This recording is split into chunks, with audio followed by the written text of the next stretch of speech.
emergency update. We're just doing it informally here in the warehouse. No fancy illustrative visual diagram behind me to interact with, so you're just going to have to take it for what it is. What I'm going to talk about is more important anyways, because Russia has just been left with fewer options today, which of course brings us one step closer to nuclear Armageddon. This is what has happened today, a lot in the last 24 hours. Effectively, one of their only real allies with any pull in the NATO alliance, Turkey, has completely turned their back on Russia, it would appear. They're going to get F-16s, they're going to join the EU, they send the Azov members back, they want Ukraine to join NATO or whatever is left of it, and it doesn't look good, okay? This is the classic double cross. The Russia bros are going to be coping with this, trying to explain it away as nothing, but it's certainly not nothing. Turkey has always been a staging ground for U.S. nuclear weapons, and you could pretty much see this coming from a mile away. They were sitting on the fence until the last minute when they had to make a choice. Well, guess what? Now they have to make a choice. Believe it or not, Russia and Ukraine aren't even at war yet. All of this stuff that we've been talking about for the last 18 months, the countries have not even declared war on each other. Even Ukraine has not declared war on Russia for numerous reasons, but we're going to talk about what will happen if and when that does happen, because it appears as though security guarantees in the form of umbrella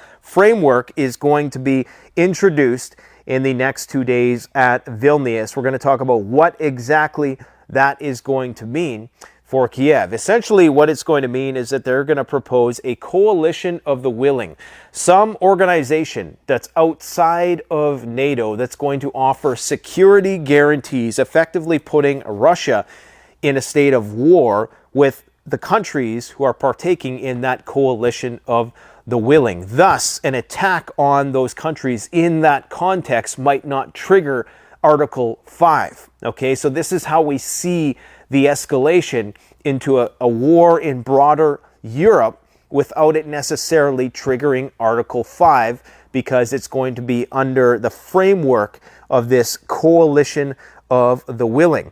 These commitments, according to diplomats, would exist outside the scope of NATO's framework and would not oblige these nations to deploy troops in defense of Ukraine in the event of another attack. However, it would likely make it voluntary for them to do so, and thus open the door for more support for Ukraine in the form of actual boots on the ground. We know there's already specialists on the ground, there's special ops on the ground, but now we're talking about more of the same, plus possibly troops, infantry, things of that nature. So it's not looking good. They're already talking about canceling the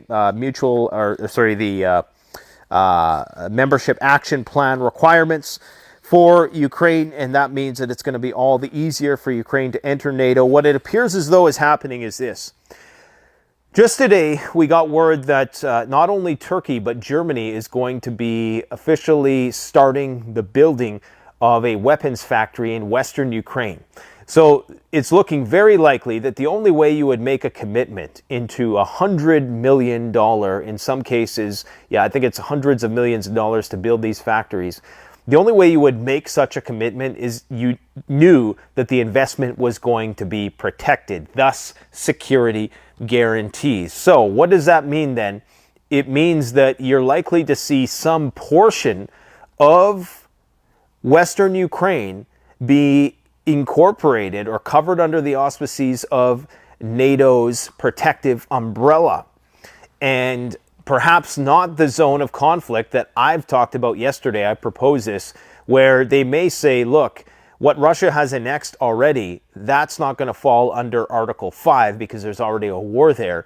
But everything west of such and such, maybe this will be covered under some sort of security guarantee coalition of the willing framework. And thus, if and when Russia does effectively start targeting those places, because of course the whole purpose of this special military operation is to demilitarize Ukraine, if and when it's inevitable, of course, that they target that region in order to cut the supply lines of Ukraine, then what does that mean? Does that mean that the coalition of the willing will then help Ukraine in staging a broader offensive into Russian territory. What we're seeing here, guys, is escalation towards World War III. There is no doubt about it. Whether it's the Turkey turncoats or whether it's the security guarantees offered here by NATO, we have Serbia suspending arms exports because they need to be ready for any aggression. And Serbia, of course, is a primary exporter of weapon systems. So they're taking a big blow to their economy, especially during a war like this. It must be deadly serious if they are suspending delivery of weapon shipments abroad at this period of time. We also have a very close call. NATO plane entered, according to flight radar. Flight radar is not always 100% accurate, but according to flight radar, NATO's airborne early warning system control plane entered Belarusian airspace. Are they trying to provoke the Belarusians into doing something is the question at this point in time, okay? So this is a early warning and control system. It's used for reconnaissance and surveillance, communications, and otherwise. Effectively, it is a spy plane. So having a spy plane enter your airspace is grounds for that spy plane to be shut down, to be taken out of the sky. Are they testing to see what the resolve of the Belarusians is now that they have tactical nuclear weapons? Are there provocative actions happening? Here's the gist of it. NATO right now, according to NATO anyways, can only muster as a coalition, as a alliance, just so we don't get those two terms confused. The coalition of the willing is something separate from NATO, but the NATO alliance itself can only currently muster 40,000 troops in the direction of Belarus and Russia in this conflict right now. So they're talking about getting a force of 300,000 ready, but that's going to take a couple years. So if we're talking about imminent escalation of the conflict, they're relying on their nuclear arsenal. They're relying on their nuclear arsenal in order to deter the Russians. It appears that they're going for broke here. They're going to propose that Ukraine skirts the what is it called? The membership action plan requirement. They're going to propose these security guarantees, which are really just a veiled form of NATO membership anyways, even though Ukraine is already de facto member state as is. Everybody knows that. So they're going to escalate the conflict and potentially put Ukraine on par with other NATO countries, hoping that that in itself deters further Russian offensive. Because I believe what is happening right now is that if it's true that this counteroffensive has failed and the Russians appear to be amassing more troops along the eastern front of in eastern Ukraine, it appears as though they're getting ready to possibly do an offensive of their own. If that is true, then NATO might be terrified and they might be doing this as a last-ditch effort. The problem is, of course, is that it could have there's the risk that if Russia does perceive these infringements, and if Russia does not allow these weapons factories in Western Ukraine and they target them, what will the outcome be and what sort of escalatory trajectory is that going to follow?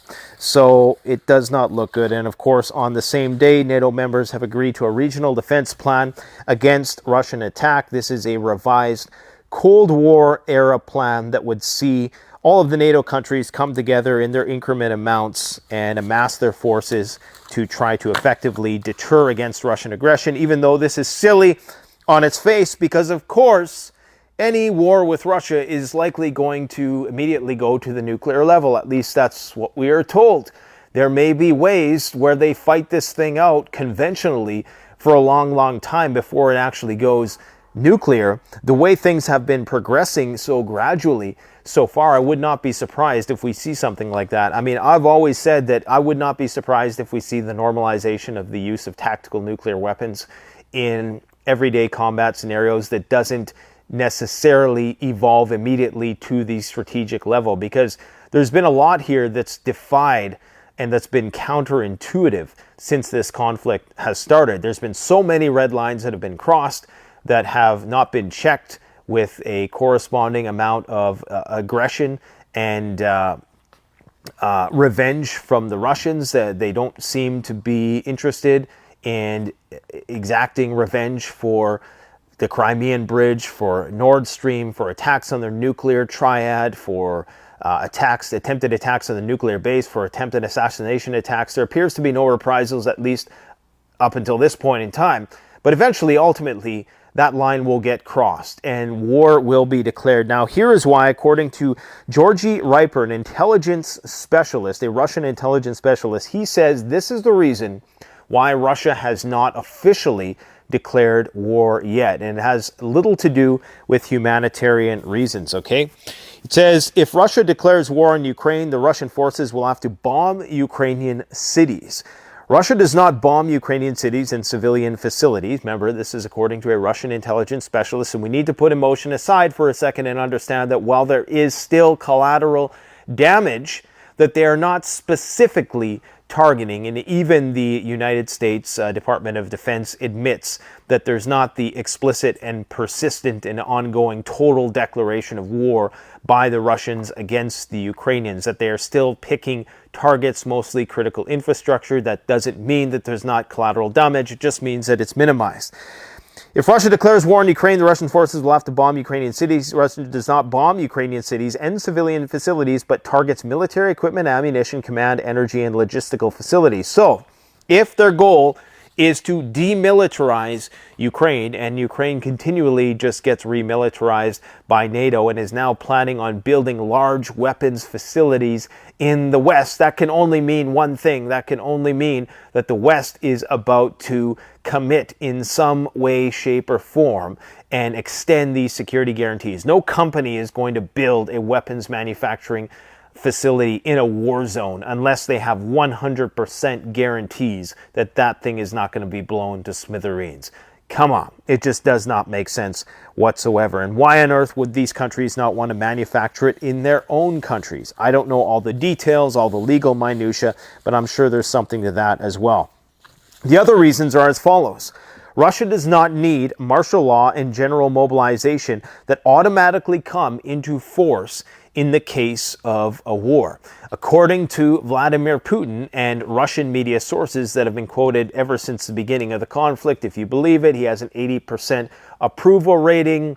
I would think that would fluctuate a bit more than it has. It appears to not fluctuate at all. While I do believe that it is much higher than many Western leaders for a variety of reasons. Obviously, historically, the Russians have an understanding, a deeper patriotic understanding of what this particular conflict and its historical context are. Thus, they are perhaps more willing to support their leader in his cause, but I do think it would be naive to presume that 80% is a 100% randomized sample gathered in the most empirical fashion possible. It's questionable. Anyways, he would have to evoke martial law.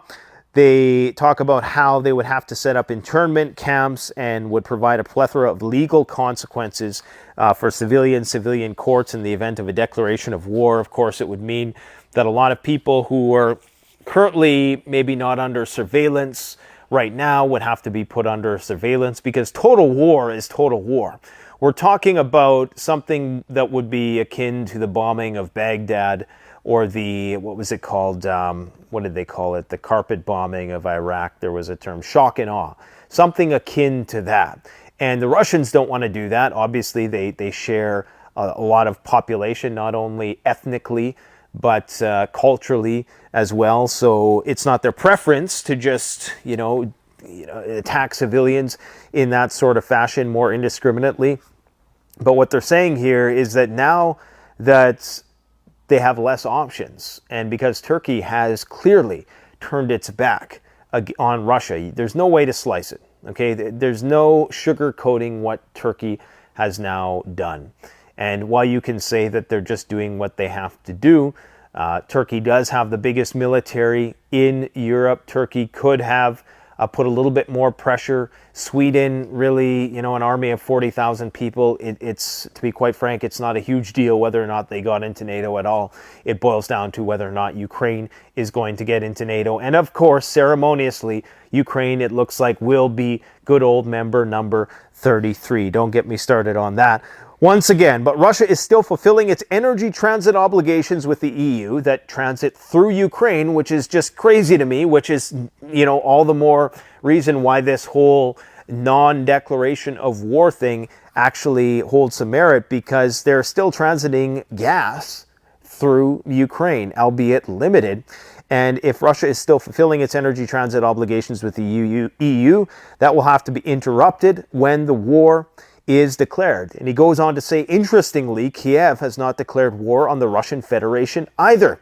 Even though the Kiev regime screams and shouts about war with Russia on every corner, they have not declared war because they would then become an aggressor state, because obviously it would necessitate them to going over the border, and they would lose support from the West because, of course, it would result in the imminent escalation of nuclear war. So that is the tight line, the tightrope that is being walked right now. That is the dance that is currently happening.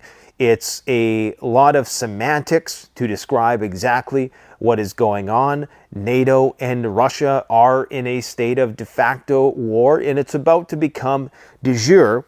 And that means that it's good time to stock up on your bunkers and, you know, get your food supplies and all the rest. We do have 100 and I think we have about 100 left.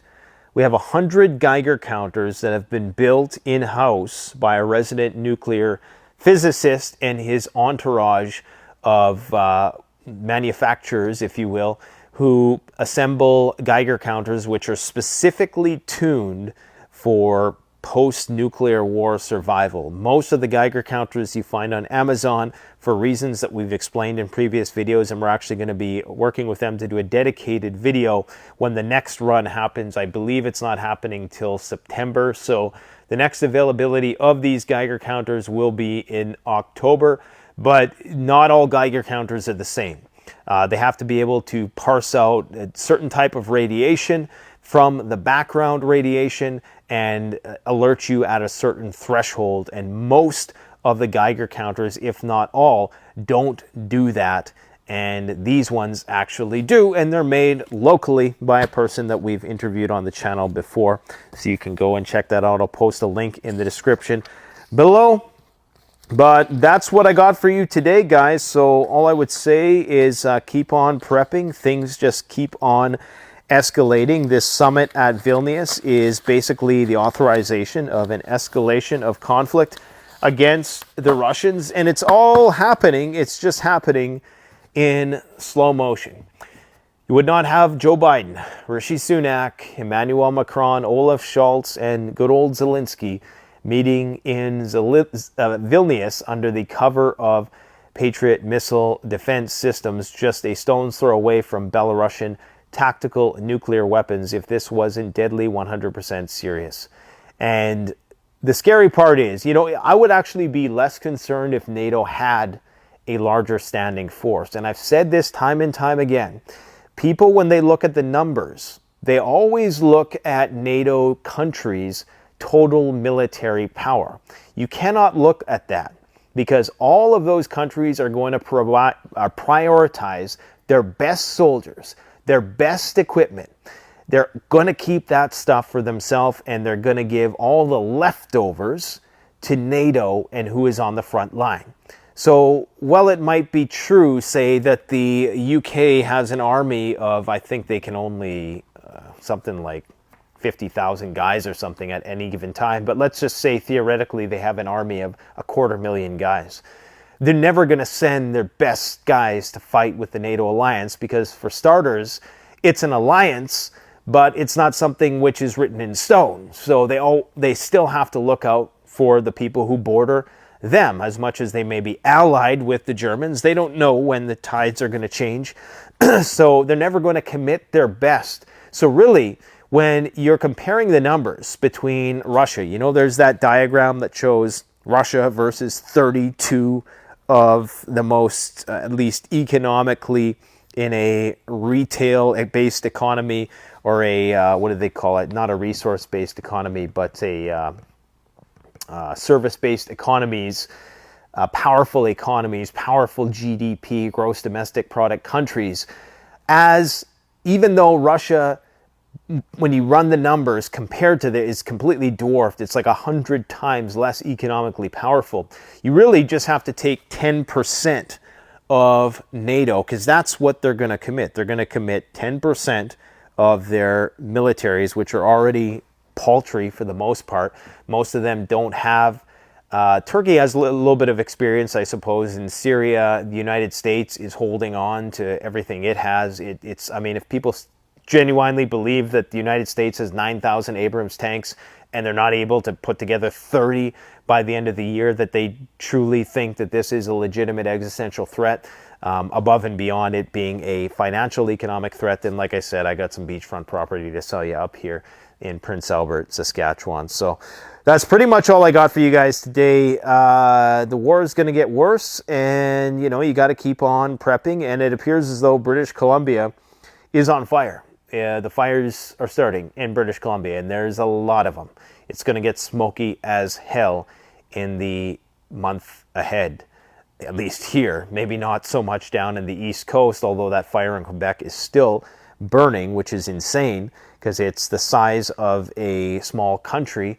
But we got a new problem to deal with here in British Columbia. We're going to be releasing some videos that give you some ideas for different things you can do to not only purify the air, but also detect air quality and protect yourself against these toxic, age of extreme induced pollutions that we're going to be facing, whether they be radiological or of nature, of mankind's inducing, I should say, of our creation. Let's just put it simply.